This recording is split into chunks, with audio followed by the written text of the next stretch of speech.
Position as a function of time is given by, ठीक है। मतलब कोई भी एक फंक्शन हमको गिवन है, एंड एक्चुअली फंक्शन नहीं गिवन है, वेरिएबल है ये, ठीक है। इसके बाद कह रहा है point O is at x equal to zero, the object is definitely moving towards ओ।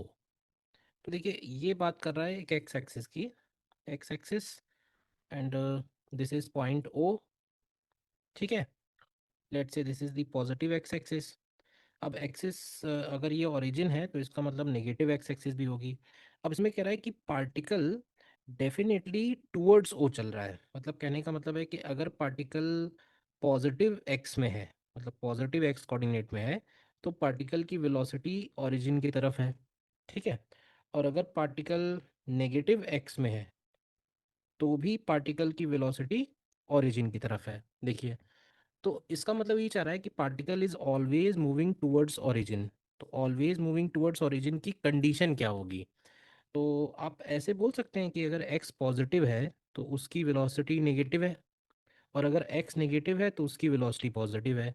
क्योंकि वन डायमेंशन मोशन में हम लोग कन्वेंशन यही लेके चलते हैं कि भाई राइट साइड वाले डायरेक्शन को हम लोग पॉजिटिव लेते हैं और लेफ्ट साइड वाले डायरेक्शन को हम लोग नेगेटिव लेते हैं। तो देखा जाए कि अगर एक्स पॉजिटिव है तो वेलोसिटी नेगेटिव है, और एक्स नेगेटिव है तो वेलोसिटी पॉजिटिव है।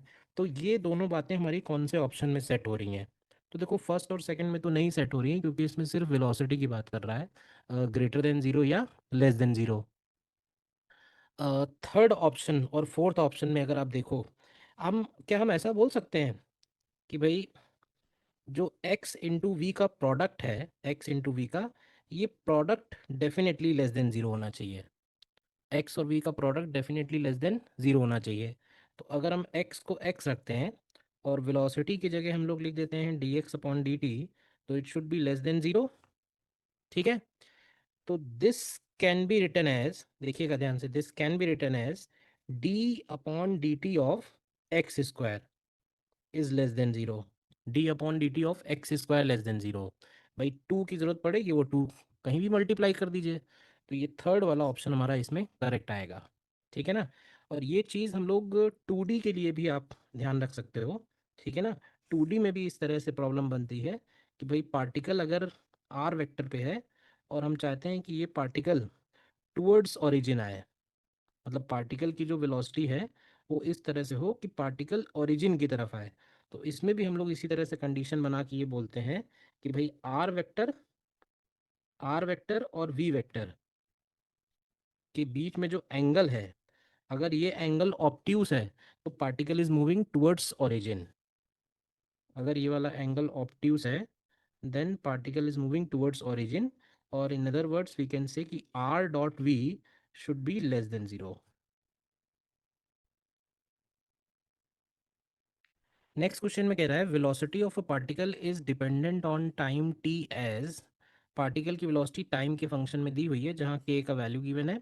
हमको डिस्टेंस कवर्ड निकाला है फर्स्ट 3 सेकेंड्स में। तो देखो डिस्टेंस के जितने भी क्वेश्चंस हैं उसमें हमें एक बात का खास ख्याल रखना होगा कि पार्टिकल कहीं यू टर्न तो नहीं ले रहा है, क्योंकि डिस्प्लेसमेंट और डिस्टेंस उस केस में अलग अलग होंगे। तो देखो पार्टिकल, आपको थ्योरी में ये बात बताई हुई है कि particle will take a U-turn when velocity function velocity function changes sign। Velocity जहाँ पे साइन चेंज करेगी वहीं पे पार्टिकल यू टर्न लेगा। तो देखो वेलोसिटी की वैल्यू दी हुई है के इंटू टी-1, के इंटू टी-1, ठीक है। अब ध्यान से देखो, तो क्या ये वेलोसिटी पॉजिटिव है for T greater than one, और ये वेलोसिटी निगेटिव है for T less than one, और एक्चुअली ये वेलोसिटी जीरो हो रही है टी इक्वल टू वन पे। तो इसका मतलब है कि टी इक्वल टू 1 सेकेंड जो है वो पॉइंट ऑफ यू टर्न है, ठीक। अब क्या करना है इसके लिए हमको? तो देखो इंटीग्रेट तो इसको करना पड़ेगा एक बार, भाई D x upon d T को हम लोग लिख देंगे के इंटू टी-1, के का वैल्यू रख देते हैं तो ये हो जाएगा 2 into टी-1 into D T.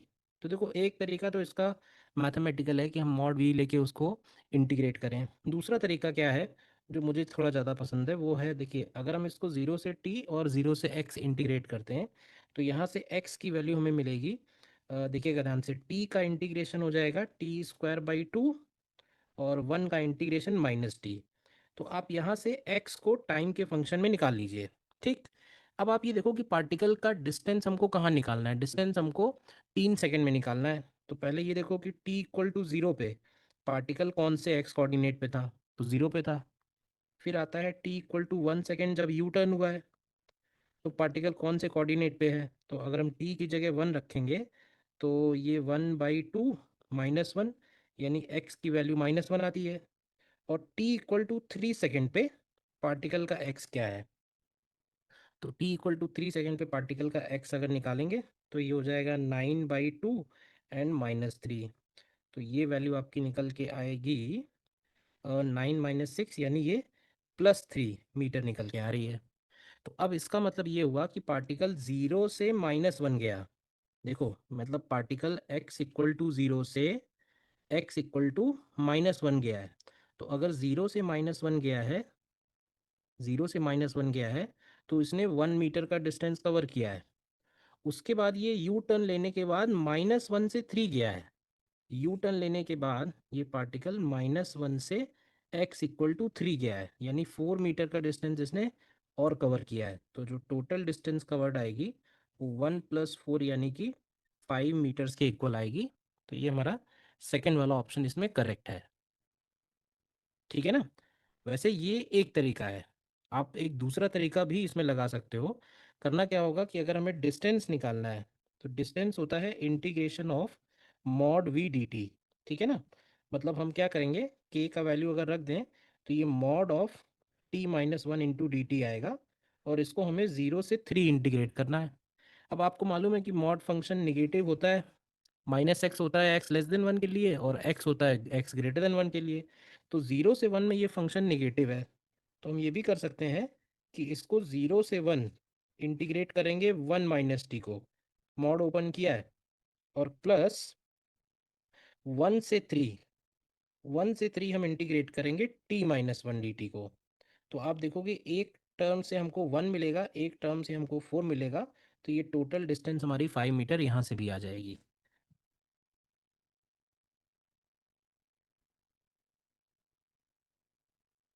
For the motion of a particle, velocity v depends on displacement x as v equal to 20/3x - 2। t equal to 0 पे x का वैल्यू 0 है, तो हमको t के वैल्यू फाइंड करना है जब x की वैल्यू 20 है। तो देखो हमारे पास v गिवन है, v का वैल्यू है 20/3x - 2।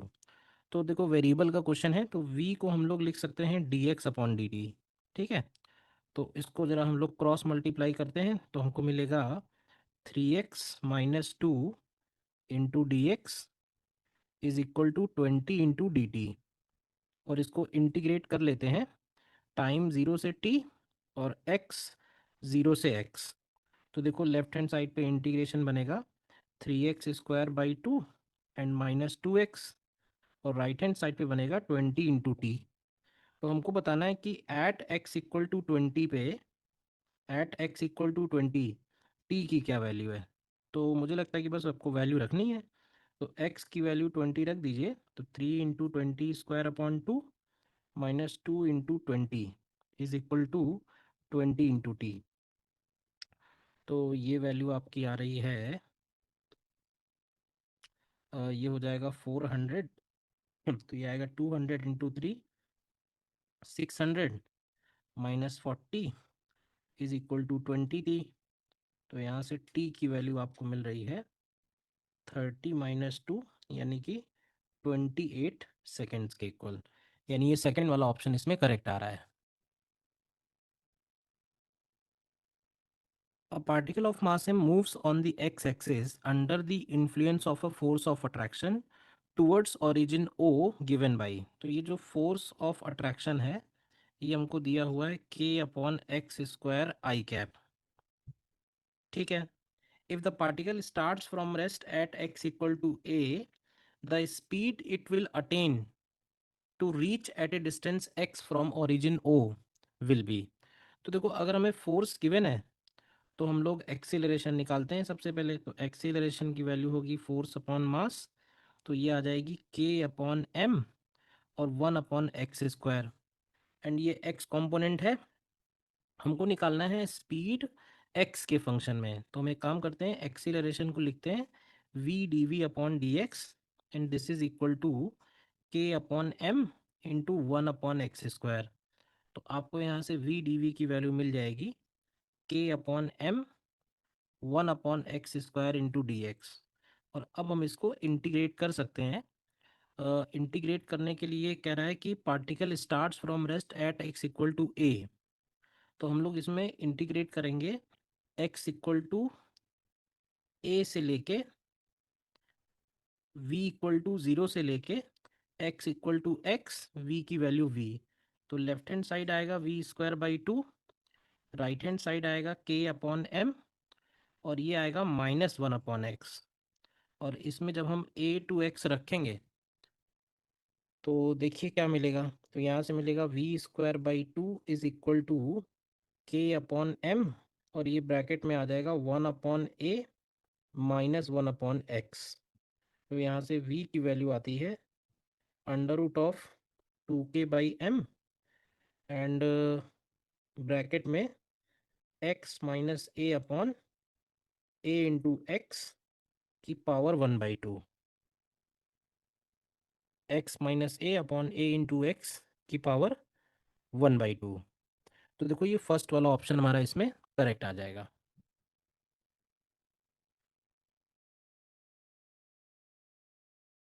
A particle is projected with velocity v naught along x-axis. The deceleration of the particle is proportional to the square of the distance from origin. The distance eight which particle stops. तो देखो सबसे पहले तो अगर आपको डेसिलरेशन दिया हुआ है ना, तो जब आप इंटीग्रेशन लगाओगे यानी एक्सीलरेशन लिखोगे, तो टेक्निकली इसको माइनस अल्फ़ा एक्स स्क्वायर लिखना चाहिए। हालांकि उसने बताया नहीं कि अल्फ़ा पॉजिटिव है कि नेगेटिव है, बट अल्फ़ा को हम पॉजिटिव लेके ही चल रहे हैं, क्योंकि देखो ऑप्शन में देखोगे तो अल्फ़ा सभी जगह रूट के अंदर आ रहा है ना, तो अल्फ़ा इज़ नॉट नेगेटिव, तो ये माइनस साइन आपको अपने पास से लगाना पड़ेगा। पूछा है पार्टिकल स्टॉप कहाँ होगा, तो हम लोग एक्सीलरेशन को लिख देंगे v d v upon d x again, और ये हो जाएगा माइनस अल्फ़ा एक्स स्क्वायर। तो इंटीग्रेट करने के लिए वेलोसिटी के टर्म्स एक तरफ और एक्स और डी एक्स के टर्म्स दूसरी तरफ। तो इंटीग्रेट करेंगे अगर, तो एक्स की वैल्यू हम इंटीग्रेट करेंगे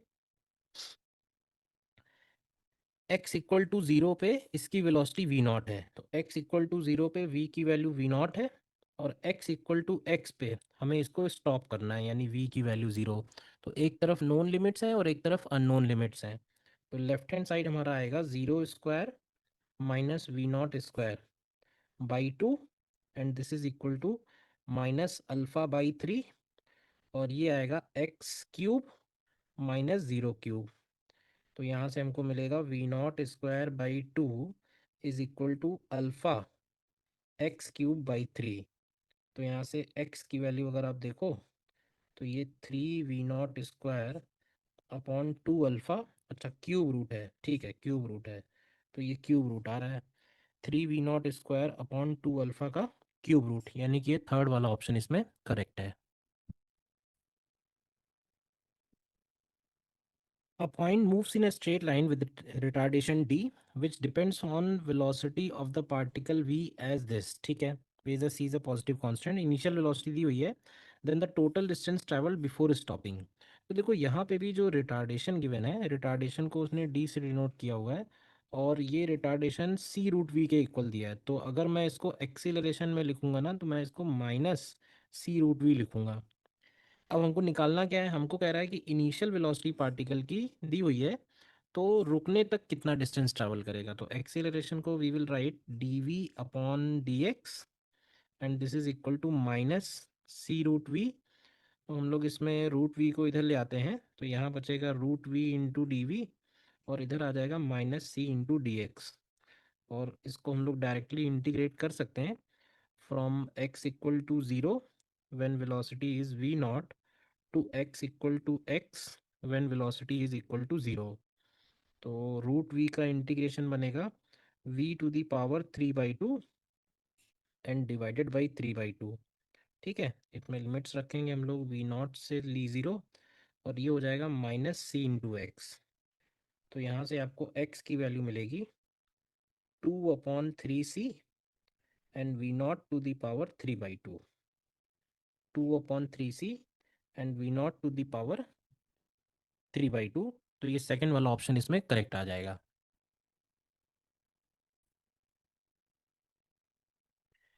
नेक्स्ट क्वेश्चन में कह रहा है object moving with speed 5 metre पर second is decelerated at a rate given by dv/dt is equal to -1/30 v²। तो हमको टाइम निकालना है जब उसका स्पीड 3 मीटर पर सेकेंड है। तो देखिए अगर डेसिलरेशन है तो हमको माइनस साइन लगाना चाहिए, बट ऑलरेडी क्वेश्चन में लगा हुआ है, तो वेल एंड गुड। तो -1/30 × v² इज dv/dt, और dv के नीचे ले आते हैं v² को, और इधर आ जाएगा -1/30 × dt। तो बस इसको भी हमें एक बार ही इंटीग्रेट करना है। हमको निकालना है टाइम t, यानी वेलोसिटी टाइम को हम ले जाते हैं 0 से t में, और वेलोसिटी 5 से v। तो ये इंटीग्रेशन आएगा -1/v, और लिमिट्स हो जाएंगी 5 से v, और इधर आ जाएगा -t/30। तो यहाँ से आपको मिलेगा t/30 is equal to 1/v -1/5। 1/v -1/5। और हमें कौन सा टाइम निकालना है जब v की वैल्यू 3 है, तो इस v की जगह 3 रख देते हैं। तो यहाँ से t की वैल्यू आ जाएगी 10 - 6, यानी 4 सेकेंड्स आ रही है। तो इसका आंसर हमारा न्यूमेरिकल टाइप है 4 सेकेंड बन जाएगा।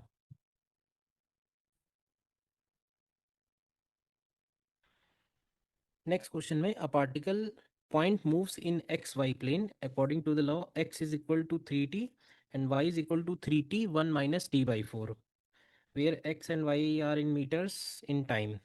What is the time after which velocity makes an angle pi/2 with the acceleration?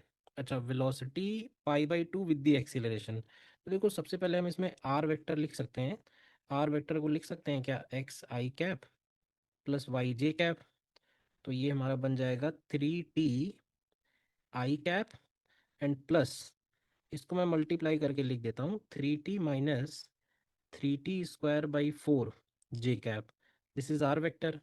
तो आर वेक्टर से हम लोग वी वेक्टर निकाल सकते हैं dr/dt करके। तो dr/dt अगर करेंगे एक बार डिफ्रेंशिएट, तो ये आएगा 3i कैप प्लस 3t को डिफ्रेंशिएट करेंगे तो 3, और 3t² को डिफ्रेंशिएट करेंगे तो ये हो जाएगा 3t/2 and j cap. This is velocity. And फिर acceleration, acceleration is equal to, once again we can differentiate velocity dv/dt। तो इस बार ये i कैप वाला टर्म तो ज़ीरो हो जाएगा, और j कैप वाले में -3/2 बचेगा सिर्फ, -3/2 j कैप। और हम आगे लिखेंगे कि v vector and a vector will be perpendicular to each other. Velocity और देखो कोई भी वेक्टर एक दूसरे के परपेंडिकुलर तब होंगे जब उनका डॉट प्रोडक्ट ज़ीरो होगा। ठीक है। तो डॉट प्रोडक्ट निकालने के लिए हम सीधे इनका मल्टीप्लाई करते हैं। तो इधर आ जाएगा -3/2, और इधर आएगा 3 - 3t/2। So this is equal to zero. ठीक है, तो इसको आप सिंप्लीफाई करो, तो इधर आएगा -9/2, और इधर आएगा +9t/4 इक्वल टू ज़ीरो। तो यहाँ से आपको t की वैल्यू 2 सेकेंड्स मिल जाएगी। ठीक है ना। परपेंडिकुलर मतलब अ, जब उनका डॉट प्रोडक्ट ज़ीरो होगा।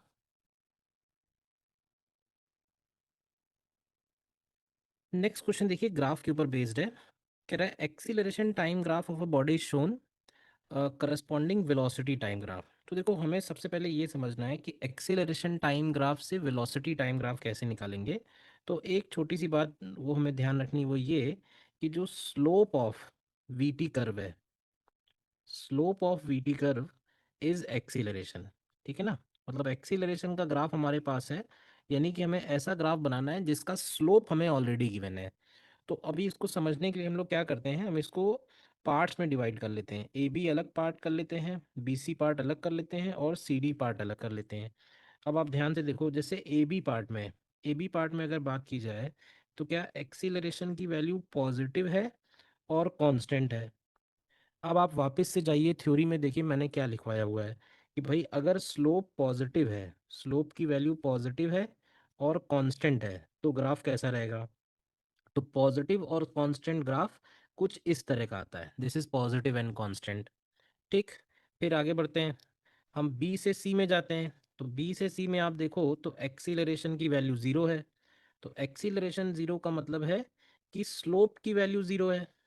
तो स्लोप जीरो होने का मतलब है कि हॉरिजॉन्टल लाइन, स्लोप जीरो मतलब हॉरिजॉन्टल लाइन। और तीसरी इंफॉर्मेशन अगर आप फिर से सी से डी देखोगे, सी से डी, तो सी से डी में हम फिर से बोलेंगे भाई कि एक्सीलरेशन पॉजिटिव है, और कांस्टेंट है। तो अगर एक्सीलरेशन पॉजिटिव है और कांस्टेंट है, तो इसका मतलब है कि स्लोप की वैल्यू पॉजिटिव है और कांस्टेंट है। ठीक, तो पॉजिटिव और कांस्टेंट स्लोप हमारा फिर से इस तरह का कर्व बनेगा। तो ये तीनों पार्ट, मतलब पहले ऐसा हो फिर ऐसा हो फिर ऐसा हो, तो आप देखोगे कि ये थर्ड वाला ऑप्शन हमारा इसमें करेक्ट आएगा। ठीक है। A lift is going up. The variation in speed of lift is as given in the graph. What is the height to which lift takes to the passenger? तो देखो ये जो ग्राफ दिया हुआ है ना, ये हमको वीटी ग्राफ दिया हुआ है, वेलोसिटी टाइम ग्राफ। और वेलोसिटी टाइम ग्राफ में इंपॉर्टेंट पॉइंट ये है कि under area under VT curve is displacement. Area under VT curve is displacement. तो एक्चुअली हम लोग डिस्प्लेसमेंट में ही इंटरेस्टेड हैं। तो अगर आपको पूरा एरिया निकालने को कहा जाए, तो अगर आपको ट्रेपेजियम का एरिया मालूम है तो आप पूरा एरिया निकाल सकते हो। अदरवाइज मैं इसको ब्रेक करके निकाल लेता हूँ कि भाई एक ये वाला पोर्शन हो गया, एक ये वाला पोर्शन हो गया। हालांकि ये दोनों पोर्शन इक्वल साइज के हैं, भाई ये टू है, ये भी टू है, और इसकी हाइट देखा जाए ये वाली, तो ये 3.6 है। तो we can find displacement, displacement is equal to भाई 2 इंटू 3.6, डबल है तो डबल ही कर देते हैं, दोनों मिला के रेक्टेंगल बन गए। और ये बीच वाला पोर्शन आप देखो ध्यान से, सो दिस इज 8। तो प्लस हम लोग करेंगे 8 इंटू 3.6, तो देखा जाए ये 36 मीटर के इक्वल आ गया, यानी थर्ड हो गया। टोटल डिस्प्लेसमेंट, टोटल हाइट का मतलब टोटल डिस्प्लेसमेंट, और टोटल डिस्प्लेसमेंट हमें वीटी ग्राफ से मिल जाएगा सीधे सीधे area under VT curve. For the velocity time graph shown in the figure below, distance covered by body in last 2 seconds of its motion is what fraction of total distance covered by it in all 7 seconds? मतलब हमको distance covered निकालना है last 2 seconds में, और हमको total distance निकालना है 7 seconds में। तो देखो लास्ट वीटी ग्राफ है ये, तो वीटी ग्राफ का एरिया निकालना है, डिस्टेंस बनेगा। तो हमें ये वाला डिस्टेंस चाहिए। तो लेट्स से इस डिस्टेंस को हम लोग बोल देते हैं, वी कॉल इट S1। तो S1 की वैल्यू हो जाएगी एरिया अंडर द कर्व, तो हाफ ऑफ बेस, बेस बन जाएगा यहाँ से यहाँ इक्वल टू 2, और इसकी हाइट हो जाएगी देखोगे ध्यान से तो ये 10। तो half of base into height, तो ये वैल्यू आ रही है 10 मीटर। ठीक, देन आप ध्यान से देखो तो क्या ये भी 10 ही आएगा? भाई ये भी S1 ही होगा, सेम साइज का ट्रायंगल है, ये भी 2 है। ठीक है, और बीच में देखोगे डिस्टेंस, तो बीच में डिस्टेंस भी 2 है। तो बीच वाला डिस्टेंस अगर S2 ले लें, तो total distance and total distance को हम लोग लिख सकते हैं S1 plus S2 plus S1। ठीक है, तो ये हो जाएगा 10।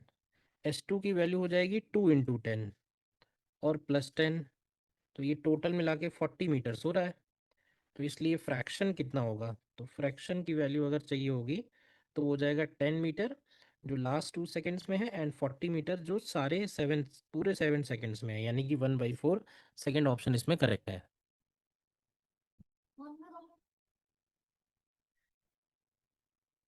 From the following displacement graph find out the velocity of moving body.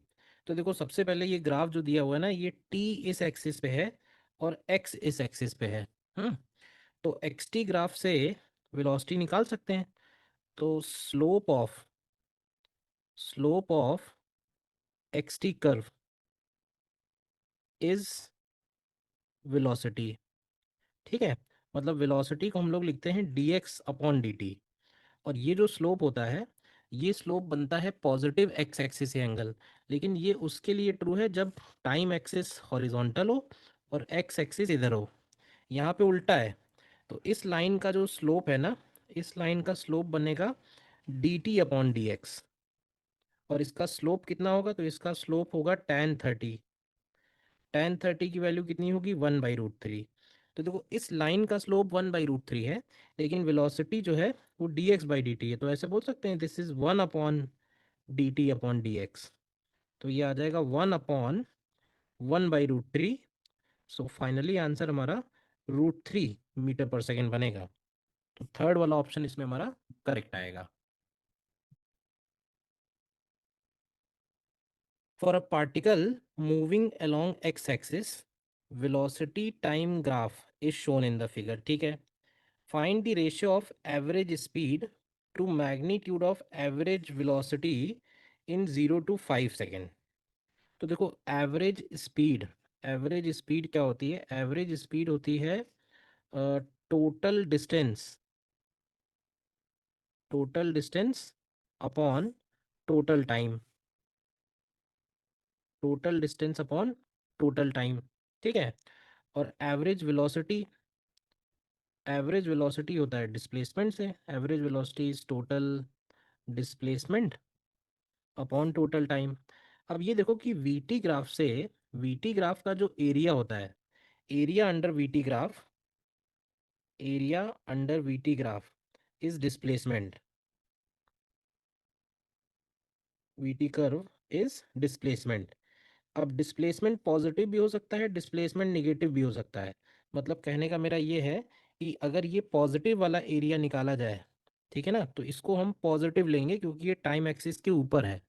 और ये वाला जो एरिया है डिस्प्लेसमेंट के कैलकुलेशन में, इसको निगेटिव लिया जाएगा क्योंकि ये टाइम एक्सिस के नीचे है। तो अगर हम कैलकुलेट करें, पॉजिटिव वाला एरिया S1 बोल देते हैं, नेगेटिव वाला एरिया S2 बोल देते हैं। तो S1 की वैल्यू आएगी, अब S1 के दो पार्ट कर लेते हैं। पहले ये वाला पार्ट, तो ये ट्रायंगल है देखो, तो इस ट्रायंगल का बेस है 2 और हाइट है 4। तो half of base into height, तो ये बनेगा प्लस में half of base into height. और ये वाला रेक्टेंगल देखो, तो इस रेक्टेंगल में ये 1 है और ये 4 है, तो 1 इंटू 4, तो ये आएगा +1 इंटू 4। तो यहाँ से ये 8 मीटर्स आता है प्लस का। S2 अगर निकालेंगे, तो S2 के लिए हमें ये वाला ट्रायंगल देखना है। तो इस ट्रायंगल में देखो, तो ये 2 है और ये भी 2 है, तो 2 और 2 और हाफ, ठीक है ना, तो ये बनेगा -12 2 इंटू 2, तो इट कम्स आउट -2 मीटर। हम्म तो अगर डिस्प्लेसमेंट की बात आएगी, डिस्प्लेसमेंट, तो डिस्प्लेसमेंट बनेगा 8 - 2 अपॉन टाइम की जगह आएगा 5 सेकेंड्स। और अगर डिस्टेंस निकालना होगा ना, तो डिस्टेंस में तो पार्टिकल अगर वापस भी आया, देखो वेलोसिटी निगेटिव हुई का मतलब ये हुआ पार्टिकल ने यू टर्न लिया है, ठीक है ना। और ऐसे केस में डिस्टेंस तो ऐड ही होगी। तो अगर 8 आगे गया और 2 पीछे आया, तो डिस्टेंस में तो 8 + 2 ही लिखेंगे, टाइम की जगह 5 हो जाएगा। तो इनका रेशियो कितना बनेगा, तो रेशियो अगर आप देखोगे, तो ये हो गया एक तरह से 10/5 और ये हो गया 6/5। तो 10/5 अपॉन 6/5, तो ये आपका 5/3 के इक्वल आ रहा है। यानी कि फर्स्ट वाला ऑप्शन इसमें करेक्ट है। Figure shows position time graph of a particle moving on the x axis. तो पोजीशन और टाइम का ग्राफ है ये, करेक्ट। पोजीशन कहीं से भी स्टार्ट हो सकती है, डिस्प्लेसमेंट 0 से स्टार्ट हो रहा है। तो हमसे कह रहे हैं particle is continuously going in positive direction, area under x t graph shows displacement. तो देखो particle is continuously going in positive direction, तो ये पता कैसे चलेगा, तो if velocity is positive, if velocity is positive, then particle is moving, then particle is moving along positive direction only। ठीक है, अब इसमें क्या है कि ये वाले पोर्शन में तो वेलोसिटी पॉजिटिव है क्योंकि इसका स्लोप पॉजिटिव है। क्यों भाई, वेलोसिटी पॉजिटिव मतलब स्लोप पॉजिटिव है। और वेलोसिटी की वैल्यू यहाँ पे हम लोग D x upon d T बोल रहे हैं, इसी चीज़ बोल रहे हैं कि D x upon d T मतलब ये हो गया स्लोप। लेकिन इस पोर्शन में अगर देखोगे हॉरिजॉन्टल में, तो ये पार्टिकल एक तरह से रेस्ट पे है, वेलोसिटी इसकी ज़ीरो है। तो कोई बात नहीं, बाकी ऑप्शन चेक करते हैं। फिर कह रहा है area under x t curve. तो देखो एक्स टी कर्व का एरिया अगर हमसे कहा भी जाए ना, तो हम इसको ऐसे लिखेंगे, integral x D T, this is area under x t curve. तो आप ऐसे भी चेक करो तो ये कोई भी क्वांटिटी रिप्रेजेंट नहीं करेगा, क्योंकि एक्स है भाई, मान लो एक्स है मीटर में और टाइम है सेकंड में, तो मीटर इंटू सेकंड कोई भी क्वांटिटी नहीं है, वेलोसिटी एक्सीलरेशन मतलब इनमें से कोई भी नहीं है। ठीक। इसके बाद कह रहा है velocity increases up to time t naught. तो देखो ये स्टेटमेंट भी गलत लिखा हुआ है, मतलब ये वाला तो रॉन्ग था definitely. Velocity increases up to time t naught, increases नहीं है, वेलोसिटी कांस्टेंट है। मतलब जीरो से लेके टी नॉट के बीच में इसका स्लोप कांस्टेंट है। तो वेलोसिटी कांस्टेंट है और उसके बाद ये स्टॉप हो रहा है। तो ये वाला ऑप्शन सही आ रहा है, देखो तो फोर्थ वाला ऑप्शन करेक्टली लिखा हुआ है। Particle moves with constant velocity A up to a instant and then becomes constant t naught and then stops up to a constant time t naught, ये होना चाहिए, up to a constant time t naught then stops। ठीक है, तो ये fourth वाला option इसमें correct है।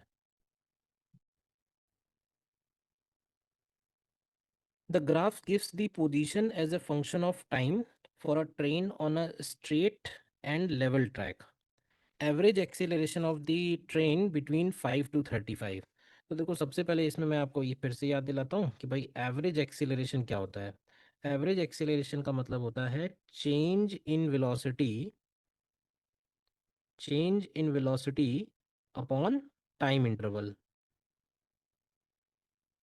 ठीक है। और चेंज इन वेलोसिटी का मतलब है final velocity minus initial velocity upon time interval. अब आप ये बताओ कि एक्स टी ग्राफ से वेलोसिटी कैसे निकलेगी। तो वेलोसिटी की वैल्यू होती है d x upon d t, that mean this is equal to slope of x t curve, this is equal to slope. ठीक। अब देखो कौन कौन से टाइम पे निकालना है। तो देखो सबसे पहले कह रहा है 5 सेकेंड पे। तो देखो 5 सेकेंड पे मतलब हमें इस पॉइंट पे कहीं वेलोसिटी फाइंड करनी है। तो देखो वेलोसिटी का मतलब है इस लाइन का स्लोप, मतलब इस पॉइंट पे नहीं निकालनी है, इस लाइन का स्लोप कांस्टेंट है। मतलब 0 से लेके 15 सेकेंड्स के बीच में वेलोसिटी कांस्टेंट है।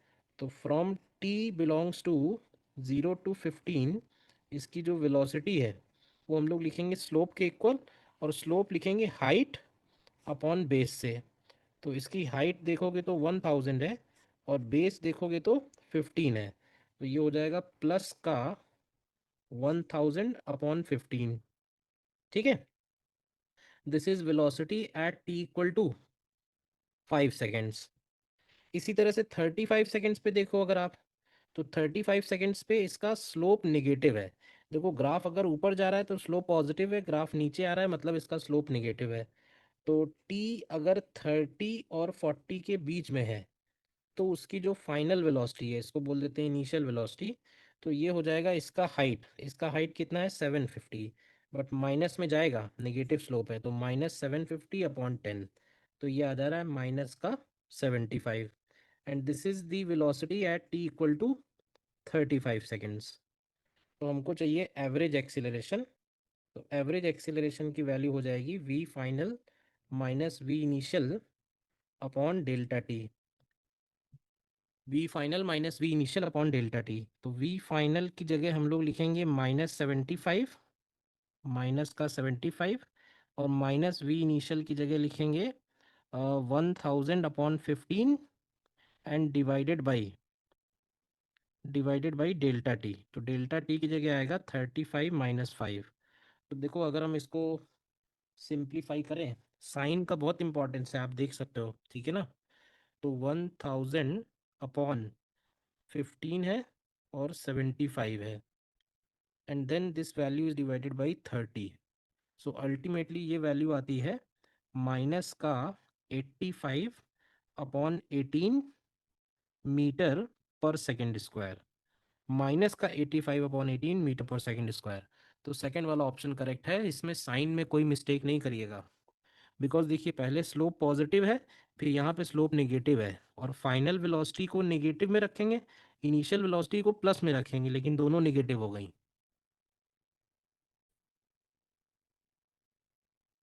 velocity of a particle whose displacement time graph is shown at t equal to 3 second.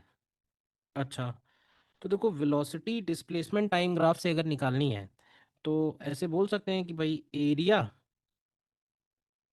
Area नहीं, डिस्प्लेसमेंट टाइम ग्राफ है ना, तो velocity is basically D S upon d T. So this is slope of S T curve, ठीक है ना, displacement time curve. तो हमें कब निकालना है, हमें निकालना है टी इक्वल टू 3 सेकेंड पे।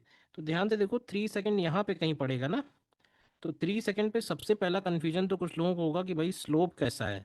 एग्जैक्टली तो मैंने जो आपको क्या बताया, ग्राफ अगर ऊपर की तरफ जा रहा है तो इसका स्लोप पॉजिटिव है। ग्राफ अगर ऊपर की तरफ जा रहा है तो इसका स्लोप पॉजिटिव है, और ग्राफ नीचे आ रहा है तो ये स्लोप निगेटिव है। मैंने आपको बिल्कुल यही तरीका बताया है। तो अगर हमें इस लाइन का स्लोप निकालना है तो हम कोई भी दो पॉइंट से निकाल सकते हैं, इससे निकाल लो। तो ये हाइट कितनी हुई, ये वाली हाइट देखोगे तो ये 8 है, और ये वाला बेस देखोगे तो ये बेस इसका 2 है।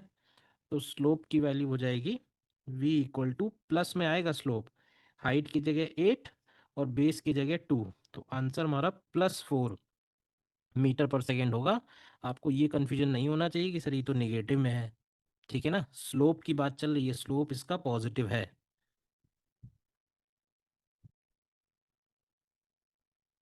Figure shows acceleration time graph for a particle in rectilinear motion, मतलब one dimension motion. Average acceleration बताना है इन फर्स्ट 20 सेकेंड्स। तो देखो एवरेज एक्सीलरेशन होता है change in velocity, change in velocity upon time taken, change in velocity upon time taken. तो change in velocity को हम लोग बोल सकते हैं v final minus v initial upon delta t, ठीक है। अब हमको कह रहा है कि फर्स्ट 20 सेकेंड्स में, तो देखो फर्स्ट 20 सेकेंड्स में अगर हमें एवरेज एक्सेलरेशन निकालना है तो हम ये भी कर सकते हैं कि हम मान के चल रहे हैं कि भाई टी इक्वल टू ज़ीरो पे, टी इक्वल टू ज़ीरो पे इसका वेलोसिटी वी आई है, और टी इक्वल टू 20 सेकेंड्स पे अगर हम किसी तरह से इसका वी एफ निकाल पाए, तो देखो area under eighty curve gives you change in velocity, area under eighty curve gives you change in velocity. तो हम एरिया में डायरेक्टली टाइम से डिवाइड कर सकते हैं, ठीक है ना, एरिया में डायरेक्टली हम लोग टाइम से डिवाइड कर सकते हैं एरिया अंडर एटी कर्व। तो देखो एरिया कैसे निकालेंगे, तो हमें ये पूरा एरिया चाहिए, तो इस पूरे एरिया को आप दो पार्ट में डिवाइड कर लो, ट्राइंगल वाला अलग और रेक्टेंगल वाला अलग। तो ट्राइंगल वाले में अगर आप देखोगे तो ये हो जाएगा हाफ बेस इंटू हाइट, तो ये वैल्यू आ जाएगी 200 के इक्वल। और रेक्टेंगल वाला देखेंगे तो 10 × 40, तो ये आ जाएगा 400। तो अगर हम एरिया निकालें तो एरिया की वैल्यू हो जाएगी 200 प्लस 400, और अपॉन टाइम, तो टाइम की जगह हम 20 लिख देंगे, तो ये वैल्यू हो जाएगा 600/20। तो ये आ जा रहा है 30 मीटर पर सेकेंड स्क्वायर। तो दैट मीन्स ये थर्ड वाला ऑप्शन इसमें करेक्ट आ रहा है।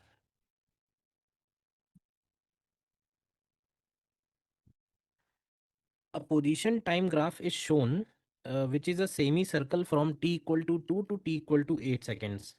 To find the time t at which instantaneous velocity is equal to average velocity over first t seconds.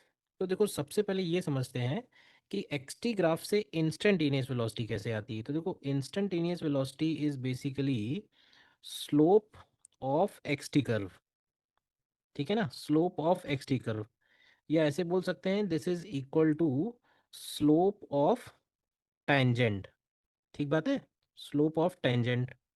हम्म अब देखो कि एवरेज वेलोसिटी क्या होता है, तो एवरेज वेलोसिटी होता है डेल्टा एक्स यानी displacement upon time. So this can be written as this is equal to slope of chord. Average velocity slope of chord बनेगा और instantaneous velocity slope of tangent बनेगा। अब हमसे ये पूछा हुआ है कि ऐसा टाइम बताओ जब इंस्टेंटेनियस वेलोसिटी उस टाइम तक एवरेज वेलोसिटी के इक्वल हो। तो अगर मैं इसी सेंटेंस को कॉर्ड और टेंजेंट के फॉर्म में बोलूं, मतलब हमको क्या करना है, पॉइंट जीरो से मतलब ओरिजिन से एक ऐसा कॉर्ड बनाना है, मतलब इस कर्व को हमें ऐसी जगह ज्वाइन करना है जिससे वो कॉर्ड इस कर्व के ऊपर टेंजेंट भी हो। और ये कर्व यहाँ से यहाँ तक तो ज़ीरो है और यहाँ से यहाँ सेमी सर्कल है, इस तरह का कर्व है। मतलब इस पॉइंट से हमें ज्वाइन करना है जिससे कॉर्ड और टेंजेंट सेम हो जाए। तो मुझे लगता है कि इतनी बात से आपको समझ में आ जाना चाहिए कि भाई ये रही वो टेंजेंट और ये वहाँ रहा वो पॉइंट पी। देखिए ये वो पॉइंट पी है जहाँ पे टेंजेंट और इस पॉइंट पी तक का कॉर्ड दोनों ही सेम है। तो हमको इस पी पॉइंट का टाइम निकालना है। तो देखो अगर आप इसको यहाँ से पहले ज्वाइन करते हो तो ध्यान से देखो, ये 2 है ये 5 है तो ये बेसिकली 3 है। अब यहाँ से यहाँ तक की डिस्टेंस आप देखो तो ये 5 है, तो ये 3 है ये 5 है। इसका मतलब यूनिट वाइज चलें तो ये 4 हो जाएगी और ये वाला एंगल 37 डिग्री हो जाएगा। दिख रहा है ये वाला 37। अब अगर ये एंगल 37 है तो हम यहाँ से अगर इस पे परपेंडिकुलर ड्रॉप करते हैं ये वाला टाइम टी निकालने के लिए, हम्म यहाँ से यहाँ का, तो देखिए टाइम टी अगर मुझे चाहिए तो इस ट्रायंगल पे फोकस करो, ये वाला ट्रायंगल, ठीक है ना, जिसका हाइपोटेन्यूज 4 है। ये वाला एंगल बेस एंगल 37 है और इसका बेस हमें निकालना है सिर्फ यहाँ तक। तो वी कैन सिंपली राइट कि भाई ये जो टी है this is equal to 4 cos 37, ठीक है ना। और कॉस 37 इज बेसिकली 4/5, तो ये अल्टीमेटली 16/5 आ रहा है which is equal to 3.2 seconds. तो ये सेकंड वाला ऑप्शन हमारा करेक्ट आएगा। अच्छा क्वेश्चन है इस पॉइंट ऑफ व्यू से कि बहुत डेफिनेशन यूज हुई है, टेंजेंट और कॉर्ड एक हो ऐसा टाइम ढूंढ के निकालना था।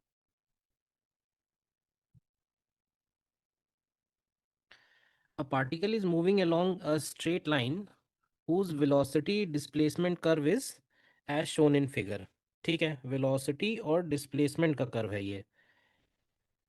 हमको एक्सीलरेशन बताना है जब डिस्प्लेसमेंट 3 मीटर है। अब देखो वेलोसिटी डिस्प्लेसमेंट कर्व से एक्सीलरेशन कैसे आएगा, तो देखो एक्सीलरेशन होता है v d v upon d s, ठीक है। यानी अगर हम v में slope of velocity displacement curve multiply कर दें तो हमें एक्सीलरेशन मिल जाएगा। तो हमको कौन से टाइम पे निकालना है एक्सीलरेशन, व्हेन डिस्प्लेसमेंट इज 3। तो देखो जब डिस्प्लेसमेंट 3 है उस वक्त वेलोसिटी कितनी है, तो उस वक्त वेलोसिटी की वैल्यू है 2 मीटर पर सेकेंड। तो वेलोसिटी इज 2 मीटर पर सेकेंड। और स्लोप निकालें अगर, तो देखो इस लाइन का अगर स्लोप की बात आएगी ना तो इस लाइन का स्लोप निगेटिव होगा क्योंकि ये कर्व नीचे की तरफ आ रहा है। और स्लोप का मतलब होता है टेंजेंट जो पॉजिटिव एक्स एक्सिस से बना रही है। तो ऑलरेडी इधर से लिखा हुआ है, हम नेगेटिव में इसका स्लोप लिख देंगे, भाई टेंजेंट नेगेटिव तो बना ही रही है, ठीक है ना। तो ये हो जाएगा 2 मीटर पर सेकेंड और स्लोप की जगह लिखेंगे -1060। तो हमारा आंसर हो जाएगा माइनस का 2√3 मीटर पर सेकेंड स्क्वायर, यानी कि फर्स्ट वाला ऑप्शन इसमें हमारा करेक्ट है।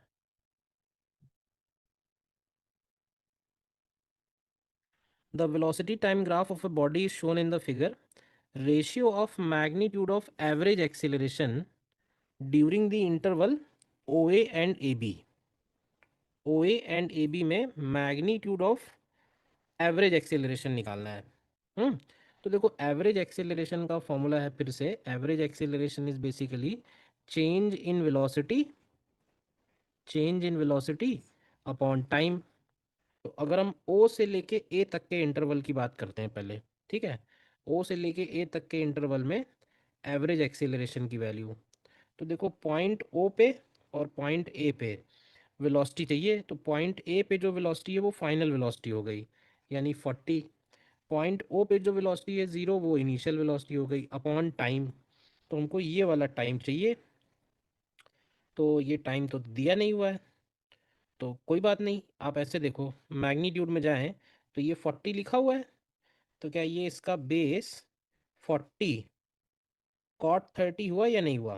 भाई बेस निकाल रहे हैं, हाइट पता है तो ये हो जाएगा 40 कॉट 30। तो कोई बात नहीं, ये बचा सिर्फ tan 30 सॉल्व होके। अब आ जाओ ए बी के लिए। ए बी के लिए एक्सेलरेशन अगर हमें ए बी में लिखना है, सो this is again final velocity, magnitude चाहिए, तो मैग्नीट्यूड तो 40 माइनस 0 ही आएगा। और इसी तरह से यहाँ बन जाएगा 40 कॉट 60। तो कॉट 60 का मतलब ये बन जाएगा tan 60। तो अगर हमें रेशियो निकालना है ओ ए और ए बी में, तो रेशियो की वैल्यू आ रही है, देखा जाए तो tan 30 अपॉन tan 60। तो tan 30 अपॉन tan 60 की वैल्यू 1/3 के इक्वल आएगी, यानी कि थर्ड वाला ऑप्शन इसमें हमारा करेक्ट है। Acceleration of a particle is varying with x according to the curve. Velocity of particle at A is 2 meter per second. What is the velocity of particle at point B? तो देखो, ए point पे velocity पता है, B point पे velocity निकालनी है, और ये ग्राफ एक्सीलरेशन वर्सेस एक्स का है। तो देखिए, अगर एक्सीलरेशन वर्सेस एक्स का ये ग्राफ है, तो हम लोग ऐसे बोल सकते हैं, एरिया एरिया अंडर ए एक्स कर्व। जरा कैलकुलेट करते हैं क्या आएगा। तो देखिए, किसी भी कर्व का area integral A D x बनता है। तो एरिया अंडर ए एक्स कर्व की वैल्यू हो जाएगी, ए की वैल्यू, ए को हम लोग लिख देते हैं, मान लीजिए v d v upon d x, ठीक है, और इंटू डी एक्स। तो क्या होगा, ये डी एक्स कैंसिल, बचा सिर्फ वी डी वी। और अगर हम इसको इंटीग्रेट करें वी इनिशियल से वी फाइनल, तो ये वैल्यू आएगी निकल के v final square minus v initial square upon 2। यानी बहुत इंटरेस्टिंग बात सामने आई है कि ए एक्स ग्राफ का एरिया हमको ये क्वांटिटी दे रहा है। अब इसको हम चेंज इन वेलोसिटी नहीं बोल सकते हैं, अब अगर बोलना ही पड़े तो हम बोल सकते हैं change in square of the velocities divided by 2, है ना, ये मिल रहा है हमको। एनीवेज, अगर हमें वी आई पता है तो वी एफ निकाल सकते हैं, दैट मीन्स। तो अब आप क्या करो कि इसका एरिया अंडर द कर्व निकालो, इसका एरिया अंडर द कर्व। तो अगर आप इसका एरिया अंडर द कर्व निकालोगे, तो ये वाली साइड 10 है, ये वाली साइड 20 है, क्यों भाई? तो इसका मिड पॉइंट हो गया 15। तो एरिया की वैल्यू बन जाएगी 15 मल्टीप्लाइड बाई ये वाला डिस्टेंस, ये डिस्टेंस है 2, तो एरिया हो गया इसका 30। तो हम लोग लिख सकते हैं v final square minus v initial की जगह लिखेंगे 2 square upon 2 is equal to 30। तो यहाँ से वी फाइनल स्क्वायर की वैल्यू हो गई 64। तो यहाँ से आपको वी फाइनल की वैल्यू मिल जा रही है, यानी 8 मीटर पर सेकेंड के equal. This is final velocity of particle. The figure shows graph of velocity time for a particle moving in a straight line. If the average speed for 6 seconds is b and the average acceleration from 0 to 4 seconds is c, find the magnitude of b into c. अब देखो, average speed अगर निकालनी है, average speed, तो average speed के लिए हमें चाहिए total distance upon total time, total distance upon total time, ठीक है। तो total distance upon total time अगर चाहिए, और हमें ये 6 सेकंड में निकालनी है, 0 to 6 सेकंड्स के लिए, तो देखो, ये टोटल डिस्टेंस के लिए हमको ना ये नेगेटिव वाला डिस्प्लेसमेंट भी प्लस करना पड़ेगा। तो ये वाला पोर्शन आएगा हाफ बेस इनटू हाइट। तो ये वैल्यू हो गई 10, एक्चुअली -10 हुई। इसी तरह से ये वाला एरिया अगर निकालेंगे, तो ये वाला एरिया होगा हाफ बेस, यानी ये डिस्टेंस कितना होगा 4, और हाइट यानी कि 10, तो ये वैल्यू आएगी 20। तो अगर टोटल डिस्टेंस देखी जाए तो ये हो जाएगी 10 + 20, और टोटल टाइम का मतलब हो गया है 6 सेकेंड्स। तो ये वैल्यू आ रही है 5। इसको कह रहा है ये बी है, ठीक है। इसके बाद हमें चाहिए एवरेज एक्सीलरेशन। तो average acceleration is equal to change in velocity upon time. Change in velocity का मतलब हुआ v final minus v initial upon delta t. और ये हमें निकालना है 0 से 4 सेकेंड्स के लिए। तो आप ये बताओ कि 0 सेकेंड्स पे, पहले ये बताओ 4 सेकेंड्स पे क्या वेलोसिटी है। तो 4 सेकेंड्स पे वेलोसिटी है +10। तो v फाइनल की जगह लिखेंगे +10 माइनस, अब जीरो पे क्या वेलोसिटी है, तो जीरो पे वेलोसिटी है -10, ठीक है। और टाइम की जगह आएगा 4। तो ये हो गया 20/4, यानी कि ये भी 5 आ रहा है। क्यों भाई, तो ये c की वैल्यू भी 5 आ रही है। तो इसलिए b इंटू सी का वैल्यू फिर बन जा रहा है 25, और ये मीटर स्क्वायर पर सेकेंड क्यूब में आएगा। तो हमारा यही आंसर बन जाएगा। The acceleration time graph of the motion of a particle from a to b is a semicircle with radius √7 unit. Find the velocity of particle at t2 if at t1 velocity is 3. तो देखो AT graph का जो area है, area under AT graph is change in velocity. Area under AT graph, area under AT curve is change in velocity. तो change का मतलब हो गया v final minus v initial. तो आप ऐसे देखो, फाइनल वाली वेलोसिटी हमें निकालनी है, हम्म, और इनिशियल वेलोसिटी, पहले एरिया निकाल लेते हैं। तो पहले ये बताओ, ये आधे सर्कल का, आधे सेमी सर्कल का भी आधा है ना। तो ये एरिया कितना बना, तो ये एरिया हो जाएगा पाई r² का 1/4 है ये। तो ये बेसिकली है 7 पाई/4। तो इसमें पाई की वैल्यू कह रहा है 22/7 ले लो। तो ये आ जा रहा है 11/2। तो दिस इज इक्वल टू 11/2। तो v फाइनल की वैल्यू हो जाएगी 11/2 में ऐड कर देंगे v इनिशियल विच इज़ 3। तो यहाँ से आप देखोगे तो ये हो जा रहा है 11 + 6/2, यानी ये हो गया 17/2। तो ये हमारा आंसर हो गया 8.5 मीटर पर सेकेंड। कैलकुलेशन एक बार चेक करें क्या। सेमी सर्कल है, रेडियस √7 यूनिट्स का। तो πr² टोटल एरिया है, उसका 1/4 लेंगे। इफ़ एट T1 पे हमको वेलोसिटी दी हुई है और T2 पे निकालनी थी, ठीक है। 8.5 ही आएगा फिर इस केस में।